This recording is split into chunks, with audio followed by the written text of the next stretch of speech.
Right, so today we are going to solve the questions of TCS NQT of 25th March 2025, which is today. Now, so the questions here, like what, I think a couple of questions were really simple and straight to the point.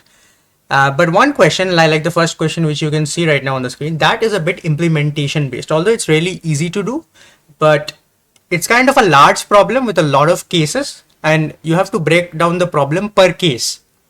And then you need to solve it accordingly. If you really break it down into smaller subproblems, then I think that this question is also pretty much simple, right? Right, so we can start off with the first question. You can have a look. Write a program that processes a given string to determine the first non-repeating character if present. What do I mean by that? There are different cases here. Okay, the most repeated character in the string is the one which has the most frequency. Okay, now what are the different cases here? The first case is if multiple characters have the same highest frequency, then print the first non-repeating character first, then the first repeating character with the highest frequency. Okay. So if the input string is empty, print invalid input. If all the characters are repeating, print none followed by the first repeating character. Okay. So if you look at this example here, you simply have to do nothing. You simply have to do the frequency of all of the characters. So S is the one which is repeated 7 times. So most repeated character is S. And W is perhaps the first character which is appearing once, right? So there are 2 characters which are appearing once, but W comes first in the string. If you go from left to right in the string, W comes much before M. So W is the first non-repeating character. But this case was a very simple case. What about the trickier case? For example, if you look at this, if multiple characters have the same highest frequency, so I'm covering this one. If multiple characters have the same highest frequency, then print the first non-repeating character, then the first repeating character with the highest frequency. So suppose you have got AA, BB, and C. So in this case, you see multiple characters have the highest frequency. This has a frequency of 2, this has a frequency of 2, and 2 is the highest frequency. This is the first non-repeating character. So in this case, it has asked you to first print the non-repeating character. The first non-repeating character in this string is, even I can extend the string by either way, yeah. Suppose this is the string. So here you need to print what? The first non-repeating character. The first non-repeating character is C. Okay, so the answer over here would be first non-repeating character is C. After that, what do we need to print? Then print the first repeating character with the highest frequency. So there are 2 characters here with the highest frequency, A and B. Which is the first one? A. So answer will be CA. Right. Answer will be something like this, C space A. Okay. C would be the non-repeating character. A would be the first repeating character with the highest frequency. If you look at this case, there are 2 characters with the highest frequency, A and B. Highest frequency is 2. And there are 2 characters, A and B. In this case, print the character which comes first, okay, which is A in this case, okay, and then the first non-repeating character, C is the first non-repeating character. So that is this case. Other than that, if you look at this, if all the characters are repeating, suppose you take this case, AA, BB, all the characters are repeating, which is no character is present with a frequency of 1. Every character, if it is present, has a frequency of more than 1. In this case, you have to print none, as it is asked, just print none, followed by the first repeating character. What is the first repeating character here? A. A is the first repeating character. So to print A. So these are the different kinds of outputs which you need to give. Okay, apart from this, you have the simple case where the output is this one. Okay, first non-repeating character and the most repeating character. So this is one kind of output. This is another kind of output. This is another kind of output. 3 different kinds of outputs, and we have the 4th kind of output, that is if the string is empty, invalid input. So these are the 4 kinds of cases I guess we need to handle in this problem. So if you break it down into these 4 cases, it becomes really simple. You just handle everything one by one. Okay. Now how do you go about solving this question? So first of all, we need to maintain 2 things here. First of all, of course, we have to maintain the frequency. So for that, we can take a map, of course, unordered map in C++ or a hash map in Java.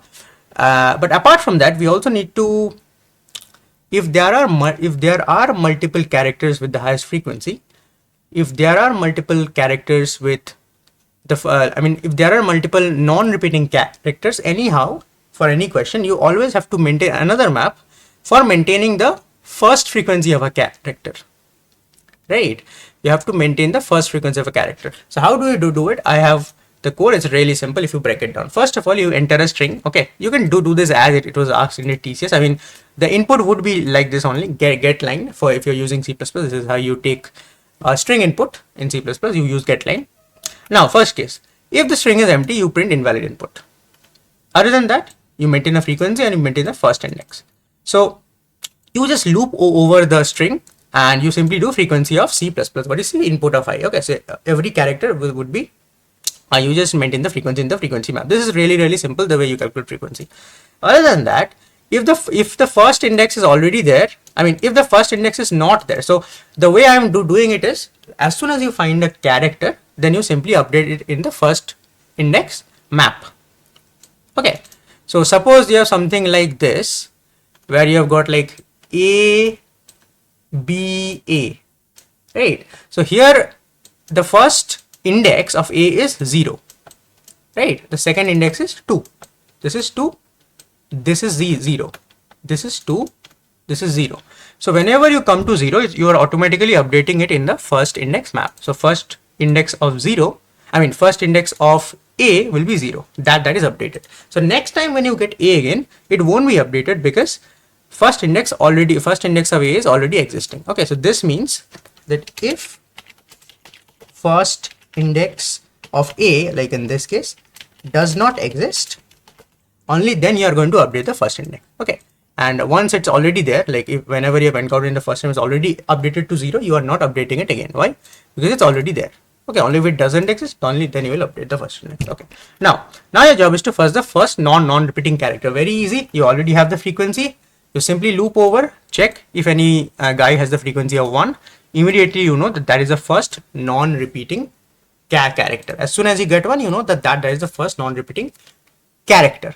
But whenever you get the first non-repeating character, you handle one more case, which is this case. This case, that if all the characters are repeating, then you print none, right? So if you know that you already have a first non-repeating character, then this case will never be true, right? Because you have already found a character which is not repeating. Okay, so this can help really nicely with the if condition check, and whether all the characters are repeating or not. So that if condition of check, you can maintain a flag like this, that it has non-repeating or not. Okay, initially it will be false, but if you have found out a non-repeating character, mark it as true. Now it's really simple. You find out the most repeated character, and if there are multiple characters like this with the most frequency, then you get the earlier one. Okay, with the first index. Okay, so the string, the character of the maximum frequency which comes earlier in the string. So you just calculate the maximum frequency. Okay, nothing, just maintain a max and do kv.second, which would give you the maximum frequency, because frequency is this map is stored in the form of character comma frequency, right? Character comma frequency. So of course kv.second will give you the maximum frequency. After that, what you do is you simply loop over the frequencies, and now here is the case. You have to check if the frequency is equal to maximum frequency, then you get the first index of that, right? So in this case, you see there are A and B both have a frequency of 2. In this case, I will simply get A. So as soon as you get something, you simply take out both of them. Okay.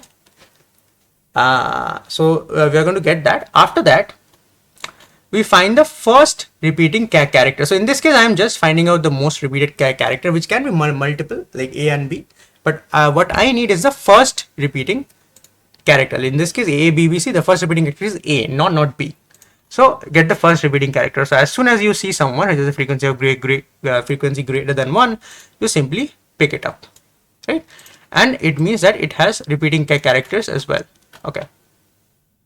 Yeah, it has repeating characters as well. Now, why are all of these important? Why is this flag important? This is important to say that this has a non-repeating character. This is important to say that this has a repeating character. Now it's very important to print accordingly. If all the characters are repeating, which is this case, that if it has no non-repeating character, right? If this has remained false, which means there are no non-repeating characters, then you know what to print. First you print none, then you print the first repeating character as it has asked you over here. Done. What is the other case? The other case is if you have non-repeating characters. In this case, you print the first non-repeating character and then you print the most repeating character, like in this case here, right? So first the non-repeating character is W, then the most repeated character is S. Okay, these cases are also handled AABB, which we can check here. Okay, so if you run this, So, okay, so let's test out all of the cases. The first case is, okay, let's check these. AABB, AABB, right? AABB. So this is the case where it has no non-repeating character. It should print none. It prints none and the first repeating character, which is A. So this is all good. Other than that, let's do one more type. Let's say AABBC. Here you get the first non-repeating character, which is C, and then the most repeating character, which is A. Okay. Again, you don't have to print it like this. Print it in the form of where it was asked in the TCS compiler. Okay, but yeah, you get the logic behind the question. Right. Right. Same thing I've also done it in Java. If you just check, it's exactly the same. If it's in all the same cases, if it's empty, take the couple of maps for the frequency and first index, then you get the first non-repeating character, you maintain the flag. Here you get the most frequent character. Here you get the first repeating character, and then depending on the case, exactly the same code. If it is non-repeating, you print none and the other, and if it is repeating, if it has no non-repeating, you print none and the first repeating. If it has non-repeating, then you print the first non-repeating and the most repeating. Exactly what is asked. Okay, exact if else statements here, exact cases here, this one, this one, this one, this one, this one. Exactly the same code, Java and C++, right? You guys can check it out. Now, yeah, coming down to the second question. This one was a more simple one, by the way. This one was a much more simple one, very easy one, I would say. Okay, write a program that continuously takes user input for the following details. Okay, so you have income, which is the amount earned, then type of material, which is the category of expenditure. Expenditure on that material, the input process continues until the user enters done. So what you will do is, you have to maintain, this is a continuous kind of a loop of a program where before entering the type of material, it will ask you that, do you want to type done? If it is done, then the program will exit. However, if you want to continue, then you can put on some materials and the expenditure on that material. Like in this case, you see, income is 5,000, you put it. Now, type of material is food, 100, mobile, 200, electricity, 500. Then if the user enters done, so you have to give a list. I mean, you have to create a report exactly that what was the income, what was the total expenditure, where were the expenditure. So this is what you have to print. Total income is this, expenditure was 800 because you spent 100 here, 200 here, 100 plus 200, 300 plus 500 is 800. So you get the total expenditure. Total savings is the remaining. So 5,000 minus 800 is 4200. This is not enough. You have to give the comprehensive expenditure as well. As food cost, food had cost 100. There we go. Mobile had cost 200. And electricity has cost 500. So this is how the expected output has to be. Okay. This was a really interesting question. I would say a simpler question than the last one. Okay. Right, so let's actually try to look at the code here. So it's very simple. You just enter the income. This you can ignore. You can work without it. But you have to take two vectors or two array list or list, where I think in Java and whatever programming language you're working with. Then this is an infinite loop. While true means this is kind of an infinite loop where you will exit from the infinite loop only if the user enters done. Right. Now you just have to print enter the type of material or done to finish. Okay. If the guy enters the type of material, I mean whatever it is, if it is done, then you break. Okay. If it is done, then the program will end. The loop will end, the program will end. Otherwise, if he or she has entered something else, which is he has actually entered a material, okay, like some foods or goods, then you also have to ask the expenditure of that. Okay. And once you get that, you store both of them. And once it is stored, now the thing becomes very easy. Once the material and expenses, vectors and array lists, they are all stored. Now it's really easy. You just have to calculate it. Just loop over the expenses. You get the total expenditure. You get the total savings. If it is income minus expenditure, you get the income, you get the expenditure, you get the savings. This was a really easy problem, right? Just that you have to maintain a infinite loop with the proper break conditions. If you run this, this is a kind of a small game, which we used to play when we were small kids. But anyways, enter total income. Suppose your total income is 2,000 or something. Okay. Now look, enter the type of material or done to finish. So if I put on a material, right, I want to let's say write shirts, right? An expenditure for shirts. Okay, enter the expenditure for shirts. we will write here, let's say 500. Okay, any other material? Let's say I had also bought a blazer, right? And blazer, let's say blazers cost you like 1200 or something. Okay. And yeah, I'm very happy. So now I will put done and I'll put enter. As soon as I print enter, it should give me the report. I'll just print enter and look, if I just extend this, yeah. So you get a summary like this. Total income was 2000. We spent 500 and 1200, which is 1700 on the expenditure. Savings would be the 2000 minus 1700, 300, and expenditures will be the exact thing which I pay, which I actually typed here, right? Shirts 500, blazer 1200. So this is how the summary is going to be. Essentially, this was an easy problem. Okay, this is in C++. You want it in Java, so this is what it is. It is in Java. Exact same thing. You just maintain, enter the total income, maintain two lists, material and expenses. You calculate and you add everything into your array list of materials and expenses. Once it is done, you just calculate it, calculate the total expenditure, savings, and you generate the report. Exactly the same code essentially in both Java and C++. Okay, great. Now comes the third question here. Okay, I'll just put it down. And right, so now comes the third question here, which is you find the number of pairs. Okay, you find the number of pairs I and j. The important thing is I and j can overlap such that error I error j converted to string added in string addition. Then if the resulting number lies in between x and y, it's a valid pair. Okay, what do I mean by this? Very simple. So suppose in this case, what the question has asked you, you form some pairs. Okay, suppose you form like, you take 2 and 5, you get 25. You take like 2 and 7, you get 27. 2 and 6, you get 26. Okay, so all of these are not additions. All of these are kind of string additions which you concatenate basically. If you take 2 and 3, you get 23. Okay, now the interesting thing is that I and j can overlap. So that means essentially you can pick up the same element any number of times. I can print 2 also here. I have picked this number twice because it is said I and j can overlap. So I can essentially pick the same number any number of times. So now, yeah, so you have to form these kind of numbers. Okay, string concatenation, which is 2 and 5. If you pick up, it will be 25, not 2 plus 5, right? So yeah, then you need to convert this to int. So you get more here, by the way. You can get like 32, you can get like 33, get like 35, you get like 36, you get like 37. Yeah, so these are some of the numbers. There are many more. Now apart from that, you are given two numbers, x and y. Okay, so in this case you see x is 20, y is 50. You need to tell me out of all of these, right? Out of all of these, how many are within this range? So how many are more than 20 and less than equal to 50? It has to be between 20 and 50. How many of this is between 20 and 50? Everything of this is between 20 and 50. So this is like 1, 2, 3, 4, 5, 6, 7, 8, 9, 10. Around 10 numbers here I see are between 20 and 50. So what you need to print is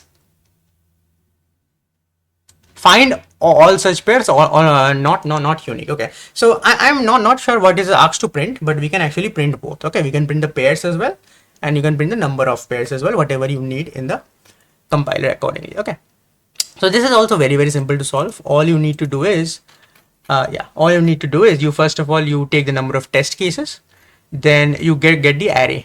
Okay, once you get the array, now it's really simple. Now you take both of the ranges, so x and y, in between x and y. Now you need to do you can simply go over a nested loop here for the arrays to get all the pairs, right? Including I equal to j. As I said, I and j can overlap, so therefore you can pick up any number of times. And so it will be from I equal to 0 to n, j equal to 0 to n. Very simple. Now you simply concatenate them. How do you concatenate? Do error I plus j, but you convert that to string. So that will be concatenated. And now you can convert it to long by after you string it, you can convert it to integer or long. You convert it to long because the range increases. Okay, so sometimes integer can lead to overflow. You can convert that to long as well. Okay, but then whatever it is, you just check if it is between x and y. Then you can do a count plus plus. You can print the number of pairs which satisfy this condition. Okay, for now I have also printed the pairs, so so that you can watch. Okay, so let me run this. So I have one test case 25763. So one test case. Now the what do you have to input? One test case and then the number, the size of the array. So 5, then the number of elements, which is 25763. 25763. Then I need to enter x and y, which is 20 and 50. 20 space 50. Okay, I've also printed all the number of pairs here, so it might get confusing, but yeah, these are the number of pairs. You can have a look. 22, 25, 27, 26, 23, 32, 35, 37, 36, 36. So these are 10 pairs. It's printing 10 over here. Okay, if it's getting difficult to understand, I mean, difficult to see what it is, you can print here like this. Number of pairs.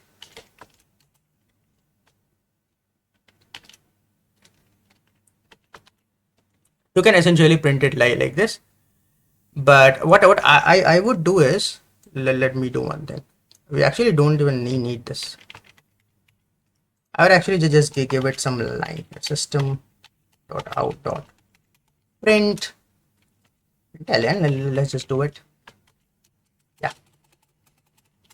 Okay, so that it seems easier to you guys, but you get my point, right? Yeah, I'll just run this.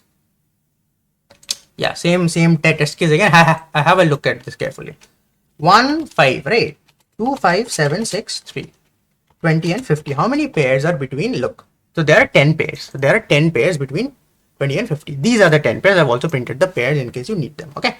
As you can see, 22 is there, 33 is there. So the same number is getting picked up twice. As you can pick up the same number any number of times I equal to j. Right. So yeah, so this was a really easy problem again, right? You want to look at the C++ implementation of this. Exactly simple. Number of test cases n. Get the array, loop over twice. You get the long value. You check if it is in between, count, and you get that. Okay, exactly simple. Right. All right. So this was also really simple. So we covered it. My judgment for this round would be questions were easy, right? The questions were easy, but yeah, one of the questions, the first question which we solved today, that needed a bit of breaking down, but again, that problem was also not hard if you break it down into cases. Anyways, thank you for attending. I'll meet you in the